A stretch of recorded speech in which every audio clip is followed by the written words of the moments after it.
Okay. Yeah, so today we have Jed McKinney visiting us from the University of Massachusetts, where he is a graduate student. He's going to be talking to us today about his work in a talk titled All Gas and No Brakes. So Jed, I will let you just take it away. Great. Thank you so much for the introduction. It's nice to see you all virtually. I am a fifth-year graduate student at UMass Amherst, and I'm really excited to talk to you about all the work that I've been doing over the core of my dissertation work over the past 5 years. So I will share my screen and get this meeting started. Oops.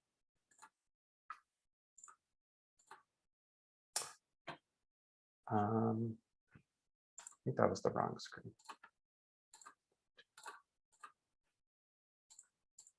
Can everybody see the title slide? Is that okay? Great. All right. Right. So the name of my talk is All Gas, No Brakes, Uncovering the Gas Physics Driving Galaxy Evolution.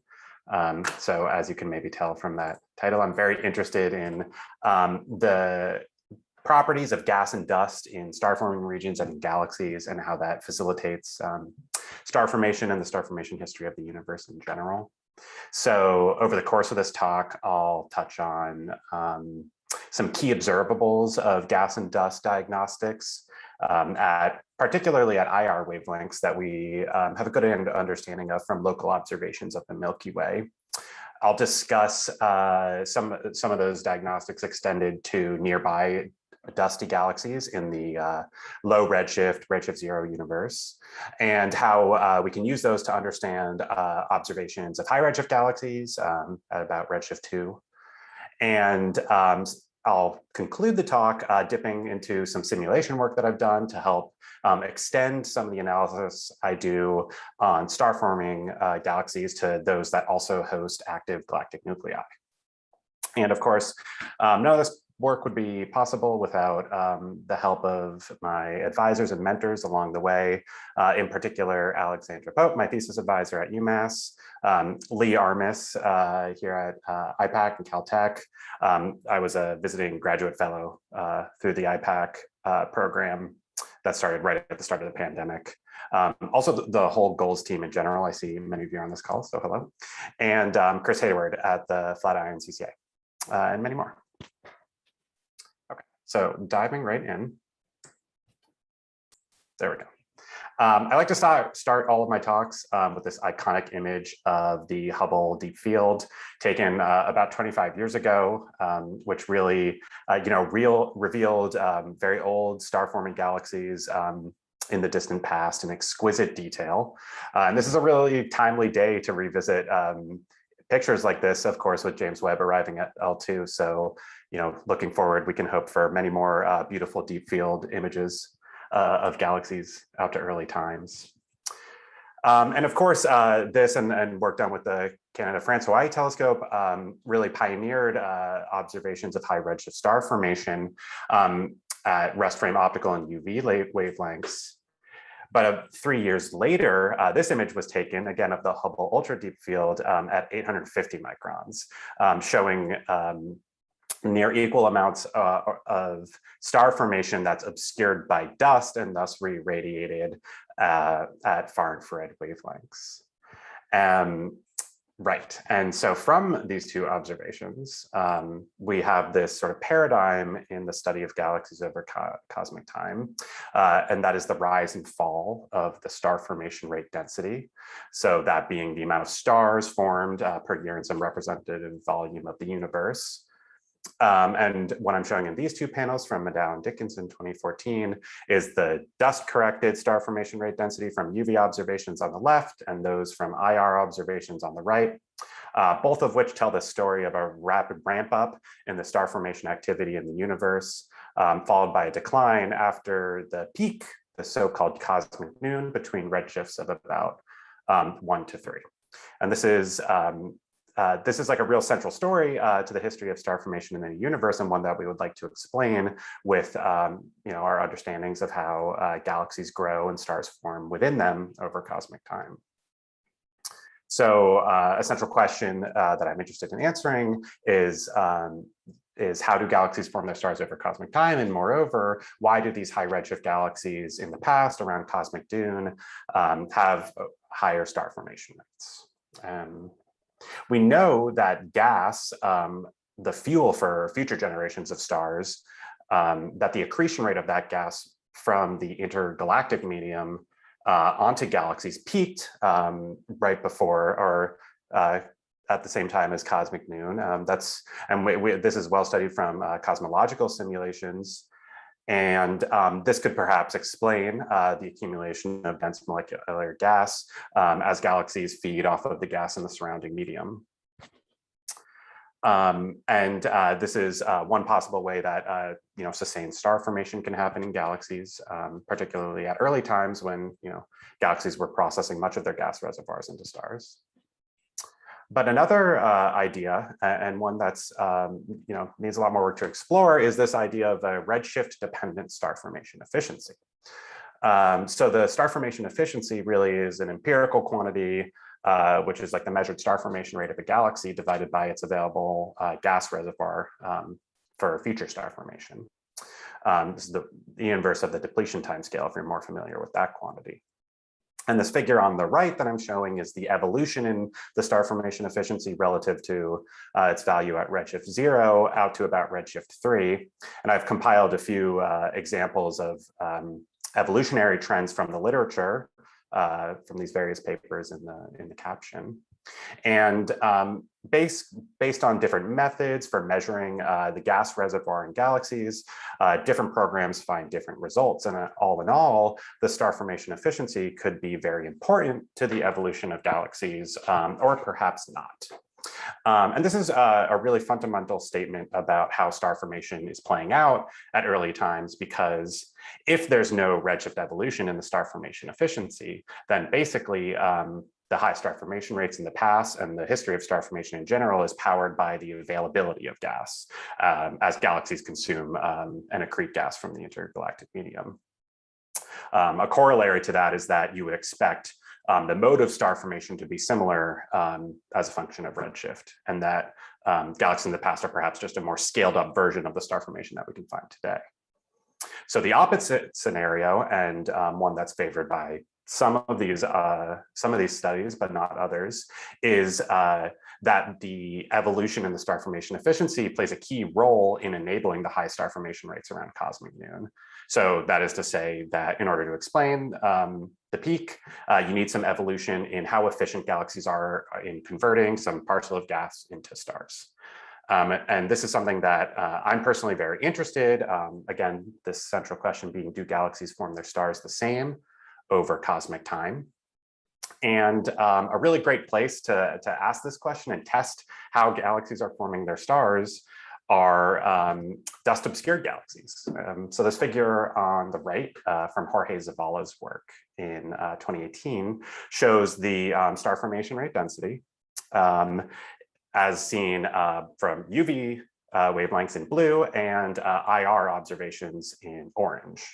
And so a quick takeaway is just that at redshifts below about 3 to 4, star formation in galaxies is predominantly happening within these dust obscured environments. And furthermore, most of that dust obscured star formation is happening in these massive infrared luminous galaxies with infrared luminosities exceeding 10 to the 11 solar luminosities, corresponding to hundreds to thousands of new stars being formed per year. And so to better understand how these galaxies are forming their stars and whether or not that process is more efficient or not, much of my research focuses on characterizing the ISM conditions of star-forming dusty galaxies, both today and at high redshifts, so at redshift 2.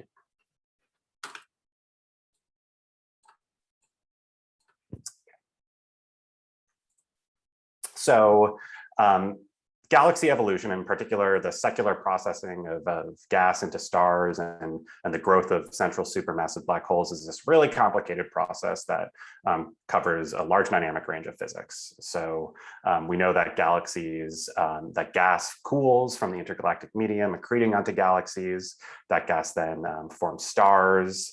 and which can drive supernova feedback, and then combined with the activity from an active galactic nucleus, those can drive outflows, and sort of the cycle starts anew. So given how multifaceted this process is, I'll focus on one key part of this cycle, which is the process of gas cooling into star-forming gas, and how star-forming gas heats and cools, and how that relates to star formation. And then later on in the end of this talk, I will discuss how we can study these processes when you place an active galactic nucleus in the middle. So now I'm going to set the stage for some of my results by discussing some of the key empirical diagnostics that they leverage. And these are based on observations of star-forming gas in the Milky Way, in Milky Way star-forming regions, and in particular photodissociation regions. These cocoons around hot young stars where gas heats and cools and competes to determine the thermal evolution of that gas. And we know a lot from detailed studies, particularly at IR wavelengths. And I just want to call out that in these star-forming regions, these PDRs, that fine structure line cooling dominates through channels like C+, O1, and silicon 2. And gas heating is dominated by the photoelectric effect off the small dust grains or polycyclic aromatic hydrocarbons, PAHs. Those will come up a lot in this talk. So in essence, what I do is I take some of the lessons that we've learned from these detailed studies of Milky Way star-forming regions and apply them to galaxy integrated measurements of atomic and molecular lines to test heating and cooling of the ISM and galaxies, both at redshift 0 and at high redshift. As I mentioned, a principal heating of this gas happens via the photoelectric effect off of polycyclic aromatic hydrocarbons. These are small dust grains that dominate the heating of neutral gas in PDRs. And as shown in this figure here of the Orion Nebula, PA emission is bright in star-forming regions and in star-forming galaxies, and is readily observable and was detected by Spitzer in many galaxies. And so is a great observational handle to test sort of the heating element of gas. Gas cooling from far infrared fine structure lines really are key for facilitating this transition to the molecular cloud stage of gas. And that's sort of sketched by this cooling curve on the right. And so we can observe these cooling lines and use them as handles on basically the energy transfer as cold clouds are collapsing.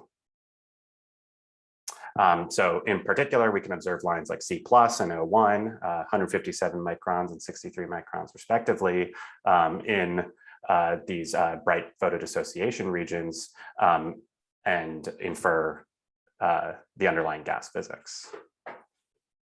So in all of my talks, I like to show this cartoon. So imagine a star-forming gas region filled with ionized carbon, H and H2, and small dust grains.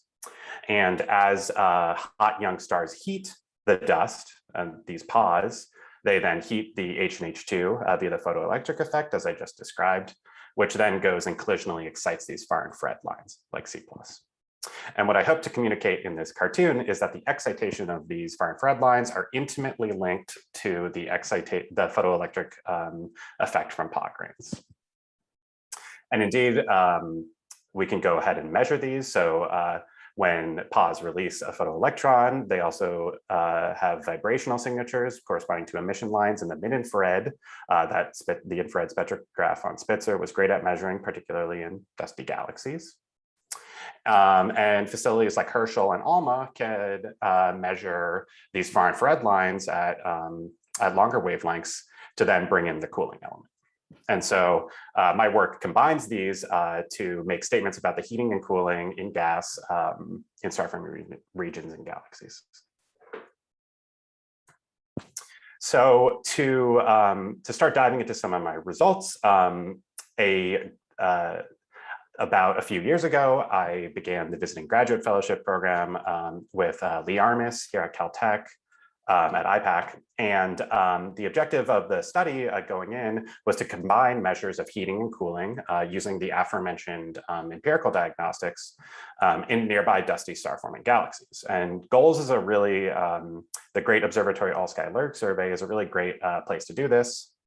It contains about 202 systems spanning 244 galaxy nuclei, high mass, solar, supersolar metallicity with really robust spectral coverage across the electromagnetic spectrum that allows us to measure many properties of the ISM. So from the Spitzer data, we detect pause and can decompose the mid-infrared spectrum into the relative fraction of star forming and AGN powering.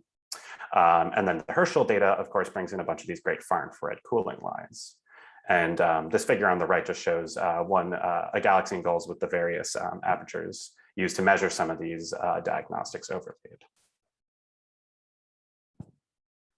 So the cooling lines have been well studied, I mean, in GOLS as well. Tania Diaz Santos in 2017 did really great work looking at the cooling lines at far infrared wavelengths. And this is a well-known property of these cooling lines, kind of sketched here on the left, which is showing the C+ luminosity normalized by the total infrared luminosity of a galaxy as a function of the IR surface density. So the infrared luminosity normalized by its IR size. So this is effectively a dust obscured star formation rate surface density. You can think of it as that as well. And so what we see in here and in prior work is that the brightest, most compact luminous infrared galaxies emit less power in their cooling lines relative to LIR as you ramp up the IR surface density. I should note that this deficit is observed both in high redshift galaxies for PAH emission and also for the other cooling lines like O1. And it's really interesting because it suggests that the properties of the ISM properties are different between normal conditions, sort of at lower IR surface densities, and these progressively more extreme conditions that reflect much higher star formation rates per unit area in a galaxy. So I should mention too that some high Z luminous infrared galaxies tend to fall into this IR compact regime as well. So by studying the ISM properties in these like compact regimes, and also what drives some of these empirical trends like the C+ deficit, we can also gain insight into maybe what is happening at higher redshifts as well. So early on, ESO Observations, made one done by George Halou back in 2001, made a really interesting measurement of the relative power of C+ to the emission in the 5 to 10 micron window, which traces the emission by the pause. And this is shown here as a function of the infrared color. And what's really interesting is in this work, they found that the C2 to PA ratio was effectively a constant as a function of infrared color in this regime. And this is really interesting because, again, thinking back to that cartoon, these quantities reflect the heating and cooling of gas because the excitation of the C+ and other far infrared lines are intimately coupled to the photoelectric effect off of pause. And so this perhaps would suggest that the ISM conditions and in detail how gas heats and cools within PDRs maybe doesn't evolve strongly in various regions. So part of the work that I did at GOLS was to make a comparable measurement for the GOLS sample. And what we found, shown here on the figure on the right, is that as you move to the progressively more compact regime in IR surface density, that this ratio of the cooling to heating lines drops. And this is interesting because maybe it means that there's something fundamentally different about the gas conditions at that high IR surface density. But there are a number of possible explanations, one of which could be that as you're in this compact regime, maybe you get denser PDRs on average, so you may expect more cooling from lines like O1. So in any case, it's really important to try to account for as much of the cooling budget as you can. And so what we did is we combined the C+ lines with O1 and silicon 2. And what I'm showing here is the sum of major cooling channels normalized to the power in the PAH emission on the y-axis, again, as a function of the infrared surface density. And that deficit in the most IR compact galaxies doesn't go away when you add in the power from other cooling channels. And empirically, what this y-axis is tracing is a quantity called the photoelectric heating efficiency. And this is a statement about the fraction of energy that is absorbed by PAHs that then gets transferred into the gas via the photoelectric effect, which is then why we see the power cooling, the cooling through the far infrared lines. I just want to clarify really quickly that low photoelectric efficiency, so low values along this y-axis, correspond to less efficient heating, so lower heating rates. And that's because you get less power out of the cooling lines per photoelectron. So again, thinking back to this cartoon, as you move to lower photoelectric efficiencies, you're breaking this coupling, if you will, between the heating of PAH grains and the gas temperature of H and H2. And this is really interesting because it tells us that there's sort of a more normal star forming mode or a more normal gas heating and cooling mode that then at progressively higher IR surface densities perhaps departs into something that's characterized by inefficient heating. And this is also something that we can test in further detail. I should also note before I move on that in this work at present, we've removed strong AGN. But the hope in the future, and I'll touch on this later in the talk as well, would be to make measurements of these lines in AGN host galaxies, correct them for the effect that the AGN may have therein, and then be able to say something about how star forming gas responds to the presence of a strong AGN. But that's empirically very challenging, which is why we need simulations. So I'll get to that later. Back to trying to understand what can lower the photoelectric efficiency. Well, this is a property of dust grains. And so we looked towards models of PAH grains, which are shown on this figure as solid black and red lines, the dotted and dashed ones as well. But now what I've plotted is the photoelectric efficiency against the ratio of the radiation field strength, G, to the neutral hydrogen density in the PDR. And so you can see from the models that an anti-correlation between these two quantities is predicted. And indeed, we find an anti-correlation in the data. And in fact, the models, the spread in the models roughly encapsulates the spread in the data as well. And the knobs that are being turned here are first and foremost the relative strength of the radiation field to the neutral hydrogen density. So as you crank up the incident ionization field strength on the surface of the PDR, the dust grains respond and the photoelectric efficiency drops. The gas temperature has a minor effect.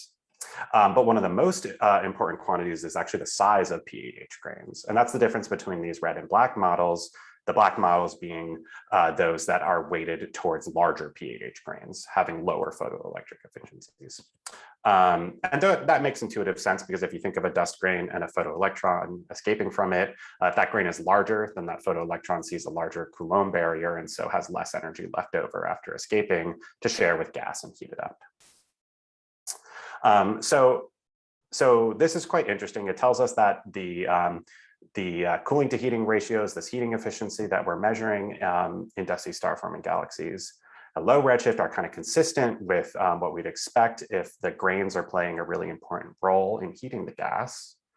But it's also something we can delve into further by looking at various pH lines that trace the properties of dust. So in particular, individual pH emission lines trace physical properties such as the ionization state of grains and the grain size as well. And so various emission lines that you might see in the PAH spectrum are well mapped to ionized grains, neutral grains, small and large. And so that's what this figure is trying to do. It's trying to measure, it's trying to compare the dependence of the heating efficiency on grain charge on the left and grain size on the right. So you can see the ratio of the pH lines that are used to trace those PA conditions on the x-axis. And what sort of leaps out from looking at these is that there's not much of a correlation in either. The grain charge doesn't seem to be playing a major role in making the heating efficiency lower or higher. There's some anti-correlation with the grain size, but it's weak to marginal. But interestingly enough, this is something that we can improve upon. In other words, there are other dust grain size diagnostics that we can look at. And in particular, the ratio of the 3.3 micron PA to the 11.3 micron PA is one of the best dust grain pH grain size diagnostics. So in goals, Hanai and Nami produced these great Akari spectrum measuring the 3.3 micron PAs, which really unlock this powerful grain size diagnostic. And what I'm showing here is that we found a pretty significant anti-correlation between the heating efficiency in these galaxies and the dust grain size distribution. In other words, the heating efficiency is low when we find that the PA grain size has shifted towards larger grains, according to these empirical diagnostics. What's really exciting about this is, well, first and foremost, it's sort of consistent with the narrative that's been established from the other observations. But furthermore, James Webb and MIRI can measure this feature out to much higher redshifts. So James Webb is really going to bring us back to the mid-infrared regime in terms of these great dust diagnostics that we can use to observe galaxies at high redshift. And the 3.3 micron feature is going to be great for that. So just to summarize everything I just talked about, the unified picture that's arising is that at lower infrared surface densities in these dusty galaxies and goals, we think that the PDRs exhibit more normal conditions where their dusty envelopes are filled with a mixture of both large and small grains. But then as you're pushed to these higher infrared surface densities, for one thing, you're more likely to find a younger PDR because the high star formation rate surface density. And these younger PDRs are characterized by stronger radiation fields as they've had less time to evolve away from their central star. So they're dusty, compact, and young. And there might be some photodestruction of the small grain population amongst PAs that leaves behind the larger grains, which are then inefficiently heating the gas. So again, in summary, we find low heating efficiencies in these high infrared surface density galaxies when the radiation field strength is high. And the PA grains seem to be playing a very important role in setting the energy transfer, in particular, the coupling between stellar radiation fields and the neutral gas temperatures in star-forming regions. And so at the beginning of this talk, I talked about the efficiency of star formation and redshift evolution. So I'm really interested in asking whether or not these ISM conditions are also found in high redshift star forming galaxies. Thinking back to the redshift evolution of the star formation efficiency. And so again, if that's not a dominant factor in setting the consumption of gas in galaxies, then we should expect to find comparable conditions between low and high redshift star forming galaxies.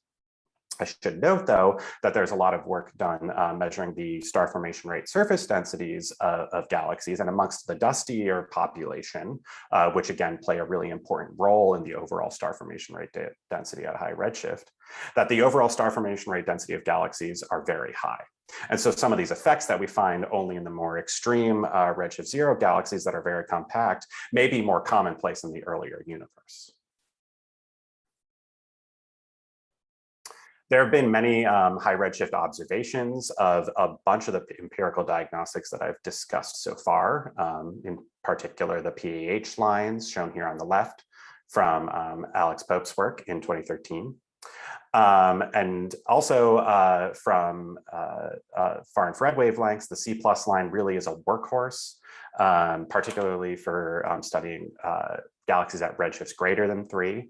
So this figure on the right shows results from the Alpine survey, which was done, made really great observations of the C+ cooling line in galaxies at higher redshifts. It's interesting because we actually still have a very incomplete picture of the C+ line at cosmic noon, because at that redshift, the line is redshifted into ALMA band 9 and 10, which has really poor atmospheric transition. So it's almost better studied. So it's certainly more well studied at redshifts greater than cosmic noon, beyond the peak in the star formation rate density, than it is at redshift 2. And so a core element of my dissertation work was bringing together a Spitzer selected sample of Redshift II luminous infrared galaxies with follow-up by ALMA and the VLA to collect these many disparate diagnostics of the dust and gas conditions in galaxies in the same sample, and then calculate all the great ISM properties when we have them all combined. So I'm just highlighting one galaxy in the sample here that that shows the Spitzer spectrum in purple, the detection of the ALMA C+ line, and also the CL1 to 0 transition from a VLA Q-band program I have that's going on. And with all these, we can measure gas heating, gas cooling, we can trace the dense gas content, and also from spatially resolved observations by ALMA and HST, we can say something about the IR size and also the morphology about these galaxies. So one thing I wanted to mention is that that last point, the point about the galaxy size, is really important for comparing galaxies at high and low redshift. Because if you look at the, let's say, the PAH to LIR ratio as a function of just the infrared luminosity, as shown on the left, galaxies at redshift 0, those are shown in black, appear really offset from galaxies at high redshift. Those are shown in the purple, blue, and red. But when you normalize by the IR size, those populations seem to collapse. And so these, the effective size measurement too is also really, really important, which is why it's important to use facilities like ALMA to spatially resolve the dust continuum in high redshift galaxies. So I mentioned that this sample was selected from Spitzer data. So we have archival IRS spectra from which to measure the pause with. And so with ALMA, we can then measure the bright lines like the C+ line to then make measurements of the heating efficiency in galaxies at redshift 2. And that's exactly what this figure is showing. So the y-axis is the C2 to Pa ratio. Goals is shown in the circles colored by the ratio of the radiation field strength to neutral hydrogen density. And existing galaxies with ALMA and Spitzer at redshift 2 are shown in pink.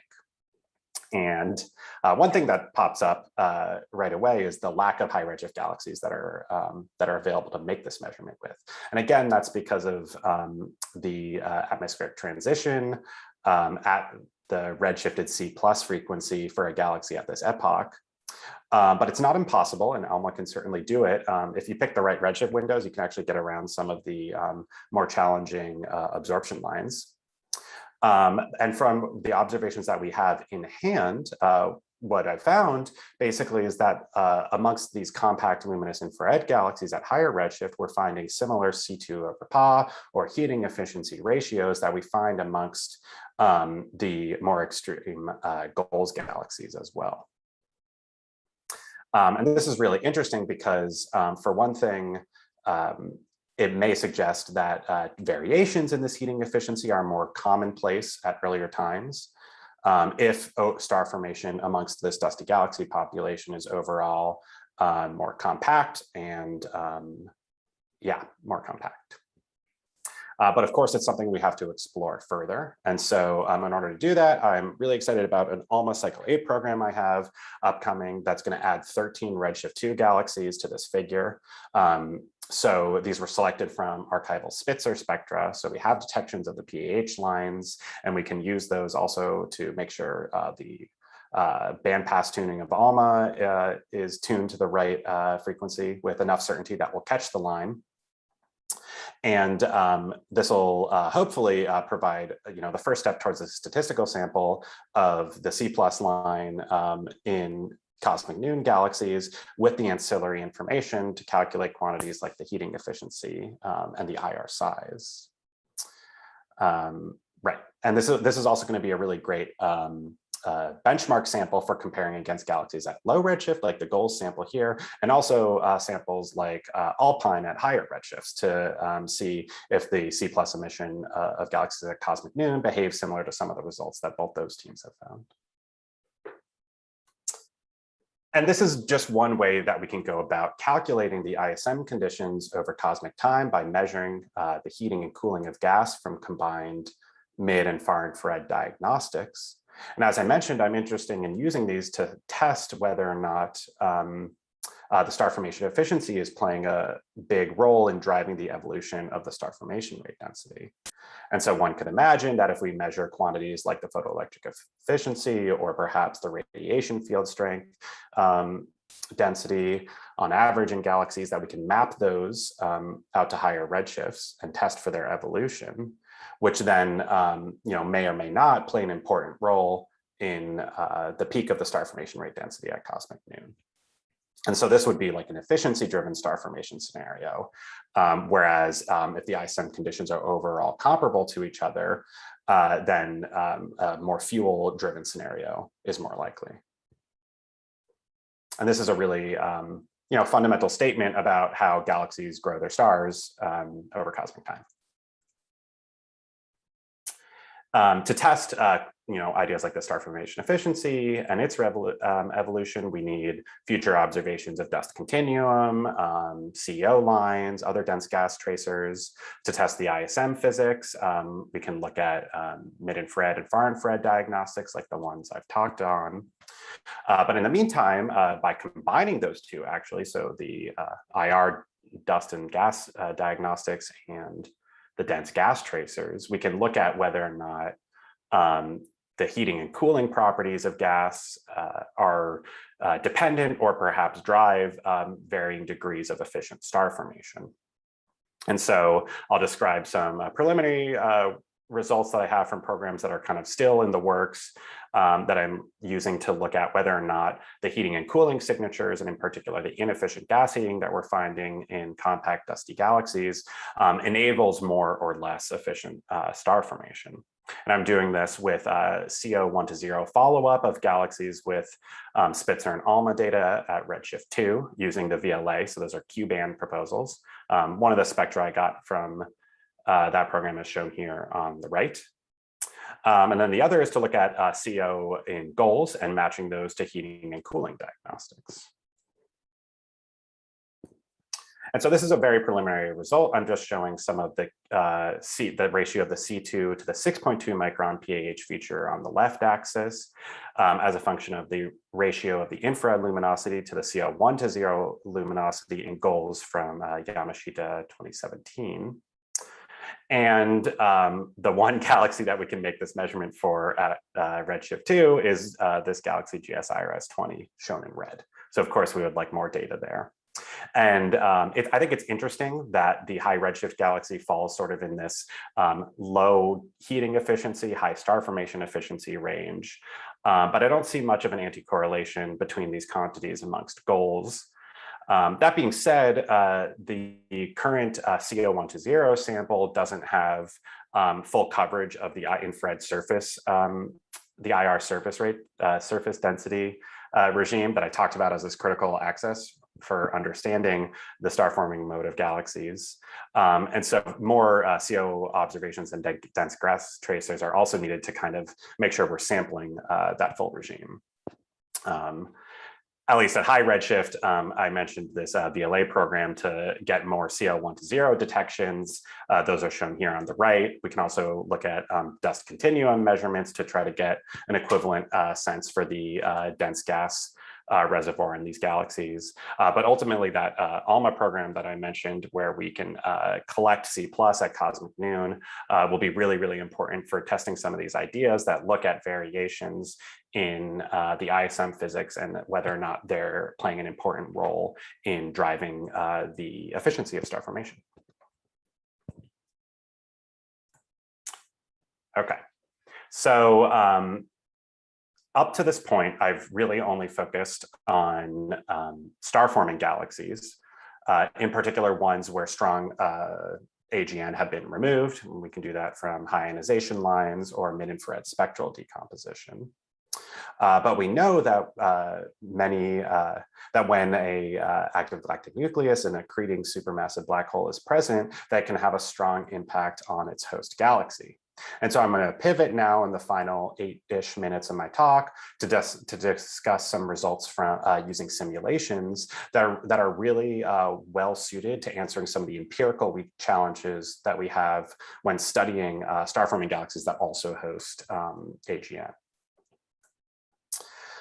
So we know from observations of the accretion rate history of supermassive black holes that it and the star formation rate density show a similar shape over cosmic time. That's shown here on the left. So these assembly histories closely track one another, suggesting coevolution in how galaxies grow their stars and black holes. And at the same time, we also know that there's a large population of high redshift galaxies that host ongoing star formation and AGN activity at high redshift. And that's shown in this figure here on the right from Alison Kirkpatrick's work in 2015. Yeah, so that should be 2015, where there are many of these Spitzer IRS galaxies that are forming their stars and growing their black holes at the same time. And that's encapsulated by this composite population that have sort of mid-infrared AGN fractions between 20 or 80%. The mid-infrared AGN fraction being a spectral decomposition of how much the mid-infrared emission is being powered by either stars or the AGN. So one of the empirical challenges I want to discuss today is that of what is heating the dust. And this is intimately linked to how we measure star formation rates in star-forming galaxies that also host AGN. So when you have great spectral data, like exists for GOLS, that's shown here, you can do detailed spectral decomposition to kind of tease out at what wavelengths the AGN is really dominating. So for a starburst dominated galaxy like the one shown on the left, you can see that the cold dust regime is really this pure tracer of the dust obscured star formation, the cold dust that's absorbing the stellar light. That is not so clear when you add an AGN into the mix. And in particular, as the mid-infrared becomes swamped by the AGN, the fraction of power at longer wavelengths that can be attributed to the AGN is really this uncertain property. Sometimes people will assume that anything beyond 100 microns is AGN free. And so even if you have a really strong AGN, you can just integrate at longer wavelengths and measure, for instance, a dust obscured star formation rate from that. But this is a key uncertainty in observations of composite galaxies. And this is an important thing to understand, particularly at higher redshifts. Simulations are a great place to kind of test this effect in a controlled sense, because we can control the relative strength of stars in the AGN and look at, with radiative transfer, where that power ends up. So in a project that I did with Chris Hayward at the Flatiron Institute, took a simulation of a galaxy merger that was evolved in time. And at each snapshot, we calculated the SED from radiative transfer runs, but we ran 3 runs. Our fiducial one assumed a 10% radiative efficiency for the AGN. That's shown in the solid lines on these subset SEDs. We also had a simulation where that radiative efficiency was cranked by a factor of 10, sort of as like a maximal scenario that's shown in the dashed lines. Most importantly, we ran a radiative transfer run with the AGN turned off. So just to summarize, for each snapshot in the simulation, we have an SED of a galaxy. Here I'm showing the one with no input AGN. But of course, the bones of the simulation are all the same. This is all happening in post-processing with the radiative transfer. So when we turn the AGN on, all else is equal between the 2 simulations. The only difference being whether or not the radiative transfer picks up an AGN. And this is really powerful because what you can do is you can difference these two SEDs for a particular snapshot in time amongst the simulation and for a particular viewing angle. And you get the effective SED of the AGN because you've subtracted everything out that would otherwise be attributed to stars. And what this lets us do is calculate the emission directly or indirectly through progressive absorption and re-attenuation of IR photons, the effective power of AGN heated dust. And that's what's shown in this solid black line. So this is at 100 microns, how much the fraction of the cold dust emission basically that is being powered by reprocessed AGN photons. So this figure on the left shows the fraction of the 10 to 30 micron integrated luminosity in the AGN on runs relative to the AGN off runs as a function of the bolometric strength of the AGN to the star forming component. And this is a familiar story. As you crank up the strength of the AGN relative to the star formation, that hot torus dust really dominates the 10 to 30 micron SED of galaxies.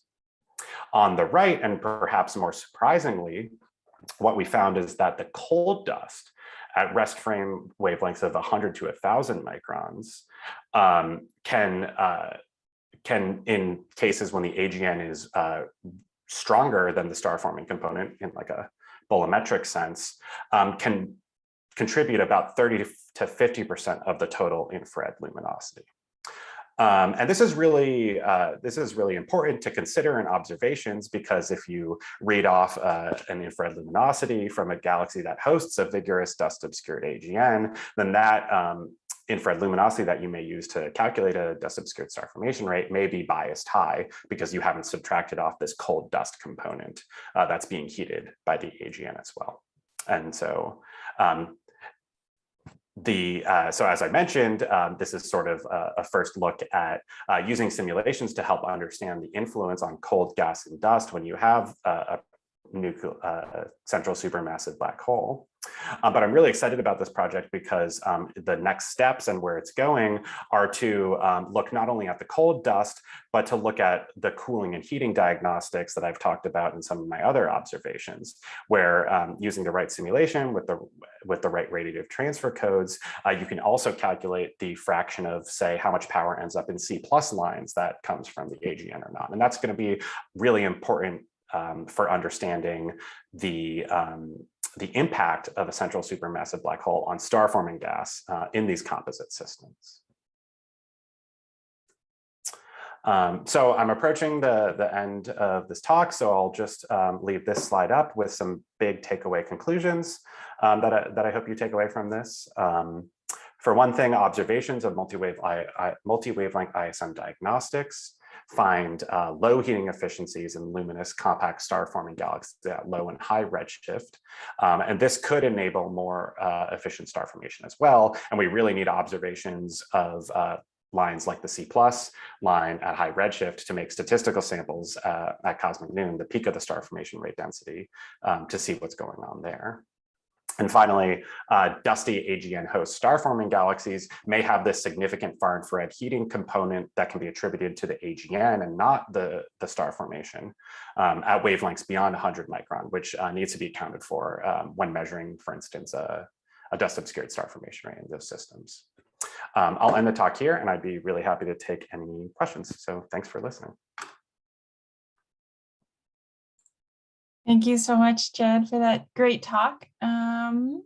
Let me see. If anyone has questions, please raise your hand.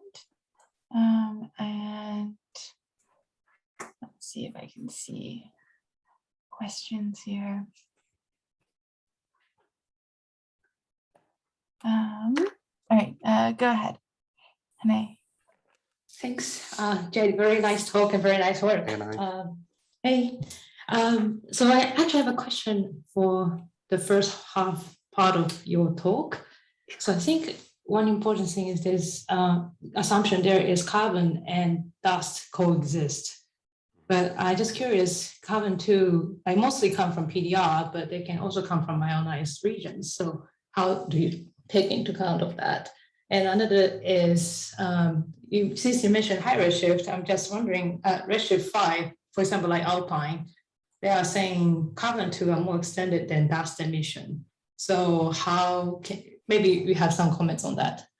Yes, that's a really important caveat, and one that I didn't have time to fit into the talk, but I'm really glad you raised as a question because it's really important to talk about. The idea being that the ionized carbon line can arise from the neutral phase that's co-spatial with these pod grains, and so it makes sense to associate with the polycyclic aromatic hydrocarbons and all of the heating efficiency stuff I talked about. But it can also originate from ionized gas, which in some cases may be a non-negligible component. And so it's important to correct for that to make sure, you know, you're looking at the right amount of C+ that's co-spatial with the pods to trace some of these detailed physical processes. So in the goals sample, so a good way to do that empirically is to look at the nitrogen 202 micron line, because when you compare that to the C+ line, you actually get the fraction that arises from the neutral component versus the ionized component.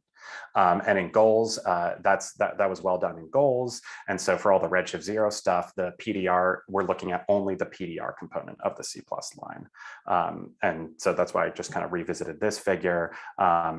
The C+ luminosity on both of these plots has been corrected to be that of the one on the right, I should say, has been corrected to be the PDR component as well.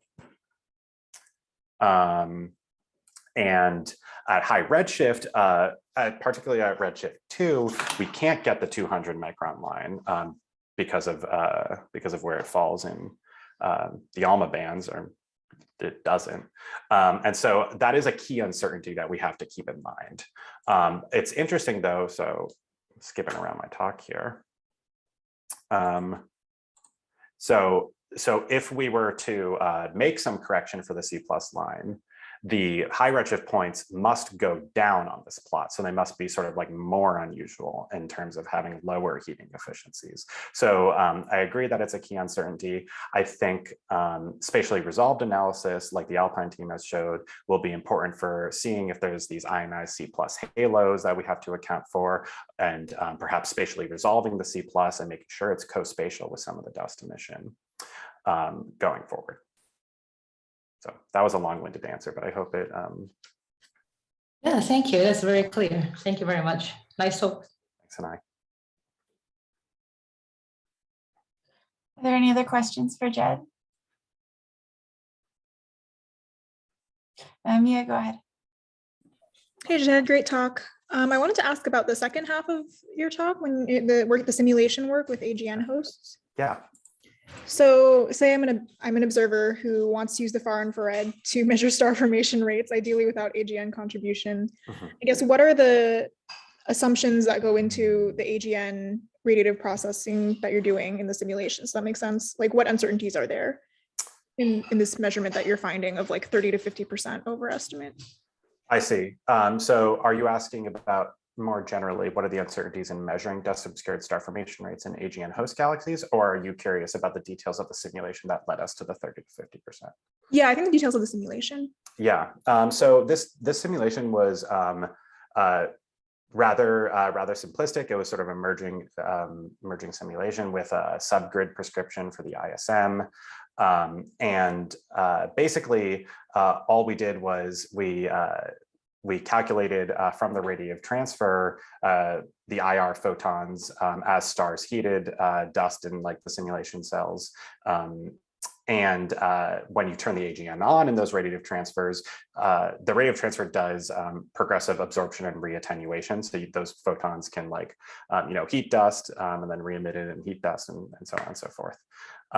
So I would say a key uncertainty in measuring this 30 to 50% was probably the spatial resolution of the simulation that we used, because you really want to resolve the structure of the ISM to make an accurate measurement. And that's also going to be especially important if you want to apply any of this to the spectral line diagnostics that I was talking about. So I'm talking with a few theorists and simulators to kind of update these results already, even though the paper like just came out, with a much higher resolution simulation and see if it stands up or not.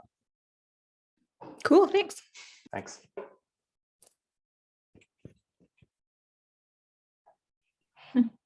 Are there any more questions? So we're basically at the hour. So if you have to jump off, feel free. If you have any other questions or want to chat to Jed, I can keep the Zoom meeting open for a few more minutes. But thank you everyone for attending, and thank you again, Jed, for a great talk. Yeah, thank you so much for having me. This whole day was great.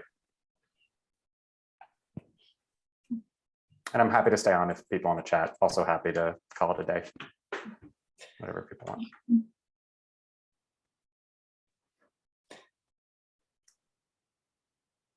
Nice. Looks like people and it's all right, I'll end the meeting then.